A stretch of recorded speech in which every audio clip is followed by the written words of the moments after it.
کبھی جہنم کے بارے میں سنا بھی ہے، کبھی جہنم کا تصور کیا بھی ہے؟ سنو سنو، اگر جہنم کو سوئی کی نوک کے برابر کھول دیا جائے تو اس کی تپش و بدبو سے ساری مخلوق ہلاک ہو جائے۔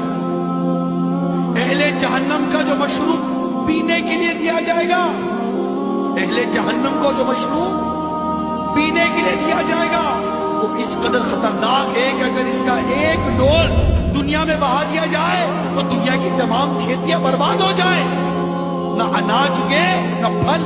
سوچا، جہنم کا تصور کیا؟ جہنم کے سانپ اور بچھو بے حد خوفناک ہیں۔ حدیث شریف میں ہے جہنم میں عجمی اونٹوں کی گردن کی مثل بڑے بڑے سانپ ہوں گے جو دوزخیوں کو ڈستے ہوں گے، وہ ایسے زہریلے ہوں گے کہ اگر ایک مرتبہ کاٹ لیں گے تو 40 سال تک ان کے زہر کی تکلیف نہیں جائے گی، اور لگام لگائے ہوئے